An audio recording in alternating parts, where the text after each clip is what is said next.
Oh boy, let me tell you, I have always been absolutely, horrendously terrible with directions. Like, seriously, it's legendary. My mom warned me before I even set foot in the bustling city. Bai Mingzhi, she said, cradling my face in her hands like I was still a little kid, you are going to get lost. You always get lost. For the love of everything that's holy, just look at the damn signs. I promised her I would. Total lie. On my very first day as a nursing intern at Tianhe General Hospital, I made a mistake of cosmic proportions. I walked into the wrong room, and I'm not talking a slight mix-up here. I'm talking about a spectacularly monumental blunder. I was meant to be in room 308, delivering post-op care notes to Mr. Song, a recovering patient who just had a knee replacement. But instead, I flung open the door to room 803, clipboard clutched like a life preserver and my best professional smile plastered on my face, only to be utterly frozen by what I saw. This room? It was nothing like the regular wards I had been trudging through. It was a VIP suite, spacious, serene, and wafting a scent of something ridiculously expensive that I couldn't even name. A floor-to-ceiling window showcased the city like it was some kind of $1,000,000 postcard, with golden afternoon light streaming in like it was on a mission. And there, lounging in the hospital bed, book in hand and 4-drip in tow, was quite possibly the most stunning man I had ever laid my eyes on in my entire life. He didn't even look up at first.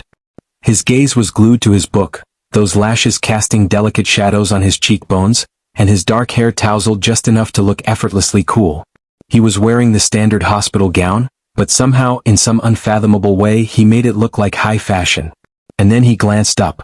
Those eyes, dark and calm, locked onto me with a level of scrutiny that felt like he could dissect my soul. "You're not my doctor," he stated flatly. His voice was low, smooth, and as cool as a cucumber. Not rude per se, just precise. "I know," I stammered. I'm an intern. I think I've got the wrong room." He studied the clipboard in my hands, then shot a glance back at me. "Room 308 is 4 floors down. The elevator on the east wing only goes to even-numbered floors. You took the wrong one." I gawked at him. "How the hell do you know where I'm going?" "Because I can read upside down," he replied, nodding at my clipboard, "and because you look exactly like someone who's been lost in these halls for at least 15 minutes. My cheeks burned hotter than a damn furnace. He was right. I had been wandering for precisely 17 minutes, but there was no way I was admitting that. I bowed my head, mortified. "I'm so sorry for bothering you. I'll just, leave right away." I turned to bolt. And then, because the universe has a twisted sense of humor reserved just for me, my foot snagged on the door frame and I stumbled forward, grasping the door handle in a panic that sent my clipboard skidding across the floor, papers flying like confetti. There was a moment of silence. I crouched down, scrambling to gather the papers with shaky hands, avoiding his gaze like it was radioactive. "Are you injured?" he asked, his tone surprisingly gentle. That question threw me off enough that I dared to look up. His expression was mostly unchanged, but there was a glint in his eyes, not quite concern, more like cautious interest. "I'm fine," I blurted out. "Really? I'm going now." I somehow managed to escape the room without face-planting again. I leaned against the wall in the hallway, releasing a long, shaky breath. My heart was doing this ridiculous dance in my chest. I convinced myself it was just the shock of nearly eating floor. It had absolutely nothing to do with the way he watched me pick up those papers, steady and attentive like I was something worth his time. I was a master at lying to myself back then. I found room 308, delivered the notes to a cheerful old man named Mr. Song, who offered me a tangerine and called me Little Rabbit. And then, for the rest of my shift, I tried and failed spectacularly to stop thinking about room 803. That evening, Lin Qingru cornered me in the break room, eyeing me like I had two heads. "What's up with your face?" she demanded. "Nothing," I mumbled. "You look like you either fell head over heels in love or just stepped on a cat," she teased, plopping down across from me. "Which one is it?" I thought of those dark, reading upside-down eyes and that low, smooth voice that pointed out my blunders without making me feel like a total idiot. "I accidentally went into the wrong room," I confessed. She raised an eyebrow, waiting for more. "The patient was..." I hesitated. He knew I was lost before I even spoke. Qingrou's expression morphed into a slow, mischievous grin. "Oh no, Mingzhi. Already?" "It's nothing," I insisted. "I'm never going back to that floor." Of course, the very next morning, guess who found themselves on that floor again? Not on purpose, mind you. Or so I told myself. But somehow, I ended up taking the west elevator instead of the east, and somehow that elevator opened up on the 8th floor, and somehow my feet led me right back to room 803 with absolutely no excuse to be there. I almost turned around and bolted. But then the door swung open, and there stood Shin Yuanxi in his hospital gown and slippers, for pole in hand, looking like he was ready for a leisurely stroll, completely unfazed to see me lingering outside his door. "You again?" he said, his tone flat. I was just passing by," I stuttered. He glanced at the empty hallway behind me, then back at me. "This is a dead end," he pointed out. "There's nowhere to pass to." I opened my mouth, then promptly shut it. He stepped back, pulling the four-pole with him, and gestured toward the room. "Since you're already here," he said casually, "why not check if this drip bag needs changing?" It was the weirdest invitation I had ever received. But hey, I walked in anyway. In the whirlwind of my first week with Shin Yuanxi, I stumbled upon 3 absolutely mind-blowing revelations. First off, the guy drinks his tea like a purist. No sugar, no sweeteners, and heaven help anyone who dares to add a single granule. Seriously, who does that? Second, he's a total sleep ninja, catching a mere 4 hours of shut-eye each night and spending the rest of his time buried in books or tackling documents that his ever-efficient secretary, Wen Chuan, drops off like clockwork. And third, his silence isn't just quiet. It's a rich, deep silence that feels like it's bursting at the seams with untold stories. It's like stepping into a room that's perfectly furnished, not a single thing out of place, and just waiting for you to discover its secrets. Honestly, I never intended to keep coming back. I swear on my favorite coffee mug, the first visit was a total accident, the second one was utterly inexplicable, and by the third visit I had run out of every excuse in the book. I convinced myself that checking on him was some sort of professional duty. What a damn joke, since he wasn't even on my rotation. My supervisor hadn't caught on yet, but Chingru? Oh, she was all over it, throwing me these knowing smiles every time I strolled back from the 8th floor like I was carrying a secret treasure. The weirdest part? He never once kicked me out. In those first few days, he barely acknowledged my existence, giving me nothing more than a nod when I checked his phone or adjusted the water glass on his bedside table. I'd sit in that chair by the window, supposedly filling out reports on my tablet, but honestly I was doing a whole lot of nothing because that afternoon light was downright magical, and the silence wrapped around me like a cozy blanket. Then on the 4th day he broke the ice. "You grew up outside the city," he stated, not even looking up from his book. I blinked. "How the hell did you know that?" "The way you gaze at the skyline," he said, still glued to his pages. "It's like it still catches you off guard." I turned to the window, and there it was. The sprawling city below us, a dazzling array of glass and steel in that classic afternoon haze, with 1,000 windows reflecting the sunlight like a million tiny stars. He was right, of course. It still amazed me even after 8 long months. I came from a place where the horizon stretched low and wide, where you could see a storm brewing from 3 villages away. "Small town," I replied. "About 4 hours south. You can practically see the mountains from the main road." He was silent for a moment, then said, "I've never seen mountains that weren't from a plane window." The way he said it was devoid of nostalgia. It was just a plain fact. But there was something about it that twisted my heart, like I was watching a door that was almost ajar, just begging to be pushed open. "That's kinda sad," I blurted out before I could stop myself. He finally met my gaze, his expression a total enigma. "Is it?" "Mountains are worth seeing up close," I insisted. "Standing at the base of one, you feel like the universe just expanded right in front of you." He studied me with those dark, intense eyes, and for a heartbeat, it felt like time stopped. Then he returned to his book, but I could have sworn the corner of his mouth twitched like it was fighting the urge to smile. I looked away, my heart racing, and focused intensely on my tablet. On the 5th day, everything changed. When Chuan breezed in, briefcase in hand and folders stacked like a mini skyscraper, and as I passed him in the hallway, he bowed with all the grace of a royal butler and introduced himself as Shin Yuanxi's personal secretary, Chief Executive Officer of Xinyuan Group, no less. I stood frozen in the hallway after when Chuan vanished into the room. Xinyuan Group. That name echoed like a thunderclap in my mind. Everyone knew it. It was one of the titanic private investment firms in the country, built from the ground up by a self-made mogul who graced the covers of business magazines more often than I changed my socks. This was the kind of company that made headlines for sneezing. And here I was, sitting in his hospital room, casually chatting about mountains. When I stepped inside that day, I felt like a total klutz. My hands were twitchy, adjusting things that didn't need adjusting, as if I were a robot malfunctioning. He caught on immediately. "You looked me up," he said, not missing a beat. When Chuan told me, I admitted, feeling like I'd just been caught with my hand in the cookie jar. "And now you're treating me differently." I'm not. By Mingzhi. It was the first time he'd ever used my name. My heart did a little flip. I went completely still. Sit down, he commanded. But there was this almost desperate edge to it, like he was pleading with me not to morph into everyone else who saw him as just a CEO. I plopped down, my tablet resting awkwardly in my lap, staring out the window. Do you miss the mountains? He asked, as if we were simply picking up a conversation that had never been interrupted. All the tension in my chest melted away. Every single damn day, I confessed. He nodded, just a tiny movement as if that answer made perfect sense to him. We sat in a comfortable silence until visiting hours ran out. On the 6th day, I walked in to find him standing at the window like a damn statue, hands clasped behind his back, gazing out at the cityscape. He had graduated to walking without the 4-pole that morning, according to the chart, and he looked a million times better, steadier, stronger. You'd think that would fill me with relief, right? It did. But underneath that relief lurked something smaller, something inconvenient, quietly refusing to be ignored. He was getting better. Which meant he'd be leaving soon. You came, he said, still not turning around. I always come, I shot back, wishing I'd chosen my words more carefully. He turned to face me. In that golden window light, he looked less like a patient and more like, well, himself, whoever that was outside these 4 walls. He seemed sharper, more composed. They're discharging me in 2 days, he said.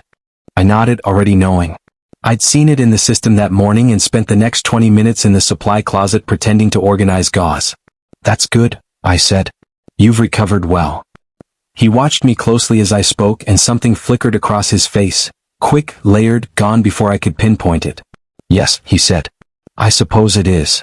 That evening, Chingru found me in the break room again, same chair, same lukewarm tea. He's leaving in 2 days, I blurted out before she could even ask. She sat across from me, the weight of her silence heavy in the air. Do you want to do something about that? She finally asked, her voice cutting through the tension. I thought about those dark eyes that seemed to see right through me. About a voice that had said my name like it was the most precious thing in the world. About how silence felt different now, fuller, richer, more profound. I don't know how, I admitted, feeling like I was staring into a chasm. She reached across the table, covering my hand with hers, her touch warm and grounding. Yes, you do, she said gently.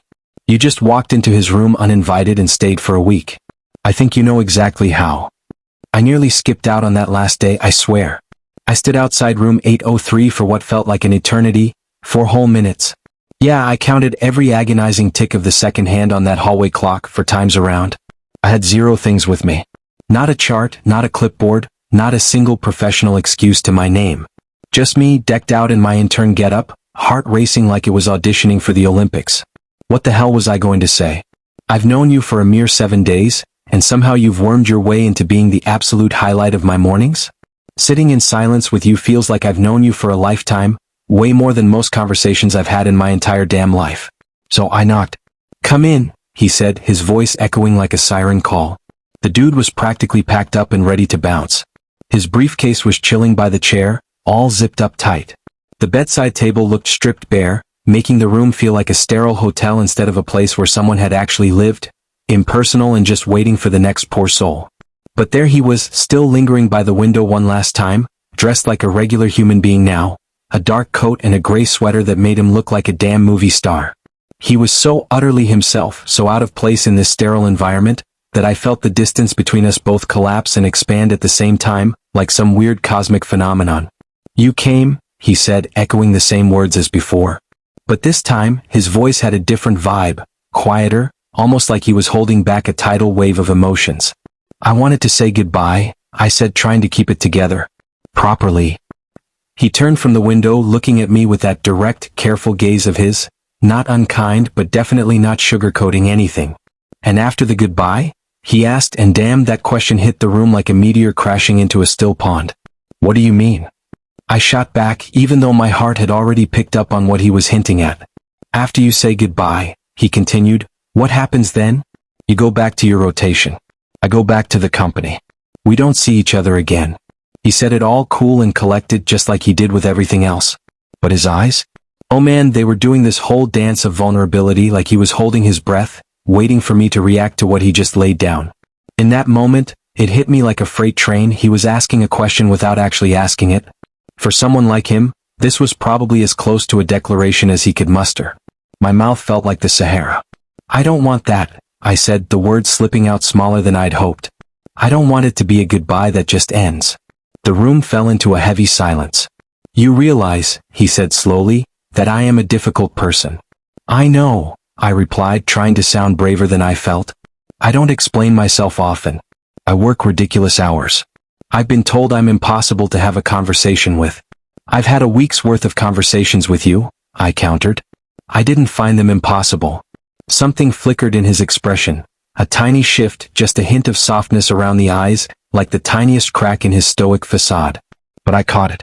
I had spent 7 days learning to read the little things he let slip. You walked into the wrong room, he said, his voice laced with that classic dry humor. Yeah, I admitted. And then you just kept coming back. Absolutely. Without any reason? I had a reason, I said softly. I just couldn't spit it out yet. He froze and then he crossed the room, slow and steady, like a man who'd made up his mind and wasn't going to back down. He stopped right in front of me, close enough that I had to tilt my head up to meet his gaze. Up close, his eyes were even darker, and for the first time, I noticed a hint of uncertainty swirling in them that made my heart do a little flip. I don't know how to do this, he said quietly, almost like a confession. Whatever this is. Neither do I said, laying it all out there. But I'd like to figure it out. If you want to. He reached up, slowly, deliberately, giving me every chance to back away, and tucked a stray hair behind my ear.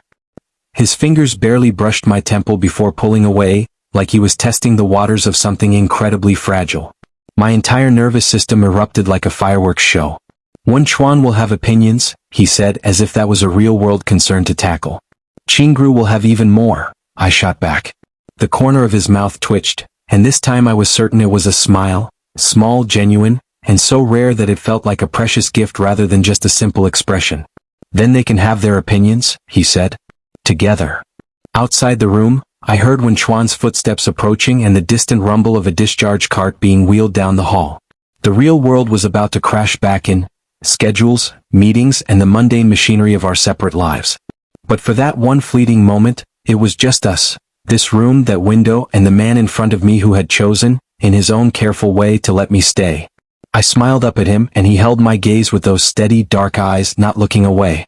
It was the first time in my life that I felt blissfully lost. Whoa, nobody ever clued me in that falling head over heels for someone in a hospital is like a whole different universe compared to the real world. I mean, seriously. Inside those sterile, white-walled confines, Xin Yuanxi was like a caged lion, stuck in a room, peering out of a window, and only allowed a handful of hours each day to be a human. Super simple, right? Easy peasy to understand. But out here? Holy hell. He was a titan. A colossal force with a company that never hit pause, a schedule that kicked off before the crack of dawn, and a phone buzzing like it had a life of its own. This guy was splashed all over magazines, making decisions that could shift the universe in ways I couldn't even begin to wrap my head around. And yet, there he was, texting me at 11:30 at night to check if I'd eaten dinner. What the hell? That's the part that kept knocking me off my feet. The outrageous difference between the world's perception of him, Xin Yuanxi, the cool, untouchable mogul, and the guy who sent me a pic of the ugliest ceramic frog imaginable from some antique market, captioned, "Thought of you. Don't ask why." I mean, come on. I slapped that photo as my phone wallpaper, and you wouldn't believe the reaction. Qingru nearly screamed her lungs out when she saw it, and Wen Chuan? Oh, when I spilled the beans later, he shut his eyes like he'd just received the best news ever. But let's be real here, it wasn't all sunshine and rainbows. I want to keep it 100% real with you. There were weeks where his schedule devoured him like a ravenous beast, and I'd go 3 whole days without so much as a peep, except for a brief message that felt like a whisper in a hurricane. There were nights I'd show up at his apartment. He casually tossed me a spare key on our third date like it was just a pen, only to find him still glued to his desk at 9 p.m., tie loosened, completely lost in the abyss of paperwork, probably forgetting there was a whole world outside that damn document. On those nights, I'd sneak into his kitchen and whip up tea just the way he liked it, no sugar, steeped for precisely 4 minutes, and leave it beside him without a single word. Sometimes, he'd reach over, just a light touch on the back of my hand as I set it down, still staring at his work like it was the most fascinating thing in the universe. Just a touch. Just enough to say, "I know you're here. I'm glad you're here." And you know what? That was enough. More than enough. It was like he was whispering the things he couldn't yet say out loud. He was figuring it out too, I could see it, The meticulous way he pieced me together like he was constructing something delicate that he didn't want to mess up. He remembered the tiniest details I'd mentioned once in passing, like that time he showed up at the hospital during my break with 2 cups of tea from that little place 3 blocks away that I had casually dropped a hint about. He stood there in his coat outside the staff entrance, holding those paper cups like it was the most ordinary thing ever, and I laughed so hard I nearly collapsed against the wall. "You didn't have to trek all the way here," I told him. "I was nearby," he shrugged, all nonchalant. Later, when Chuan spilled the beans that he had actually shuffled 2 afternoon meetings just to be close by, I swear I cried a little when I found that out. Not in front of him, of course, but still. The toughest moment hit about 2 months in, on a night that started with the silliest argument over nothing. I was drained, he was distracted, and we tossed around words that were really about something much deeper. I stormed out of his apartment and marched 3 blocks in the biting cold when my phone buzzed. It was him. Just 4 words, "Come back. I'm sorry." Then a minute later, "I don't know how to fight well. I'm learning." Then, "Please come back." I stood there on the sidewalk, freezing my ass off, reading those messages 3 times like they were some kind of secret code. My eyes were doing that embarrassing thing again. A woman walking her dog shot me a worried glance and I waved her off like, "I'm fine," and turned right around to go back. He was waiting at his door, coat on, like he was ready to chase after me. We stood there in the doorway, silence wrapping around us like a thick blanket. "I'm not good at this," he finally admitted, his voice softer than usual. "At any of this. You know that." "I know," I replied. "I'm not either." "Then we're going to be really bad at this together for a while," he said, and it wasn't quite a question, more like a realization. "Probably," I agreed, trying not to laugh. Something shifted in him, that subtle release I had learned to recognize, the one that meant he had been carrying a weight and just let it go. He stepped back from the door and I walked in. We were clumsy at it together for a while. And then, magically, we started to get better. Then one evening, 6 months after that awkward intern blundered into the wrong hospital room, I found myself lounging on his couch with my legs draped across his lap, textbook in hand, while he was buried in some work-related reading, and the apartment was enveloped in a silence that had become my absolute favorite sound in the universe. He glanced up from his reading and said, "I want to see the mountains." I set my textbook down and he was looking at me with those intense, steady eyes, direct and determined, carrying the weight of something monumental. "Your mountains," he clarified. "The ones you can see from the main road." My chest swelled with something too big for words. "Okay," I said softly. "We can go." "Next month," he declared. "I'll clear the schedule." "You don't have to clear a whole month." "A week," he insisted, and I swear, the look on his face was the closest to sheepish I had ever seen him. "One Chuan will manage." I looked at him, this complex, careful, quietly devoted man who had once confessed he didn't know how to navigate any of this, and I thought about that wrong elevator, that wrong floor, and the door I almost didn't open. "You're going to love them," I told him. "The mountains.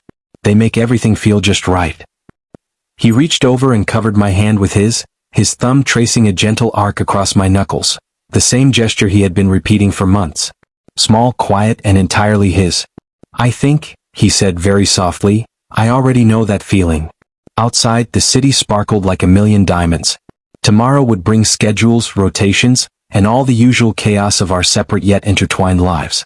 But right now, it was just the warm weight of his hand over mine, the silence that felt like home, and the solid, unwavering knowledge, as steady and certain as a mountain, that I had gotten wonderfully, incredibly lost in exactly the right direction.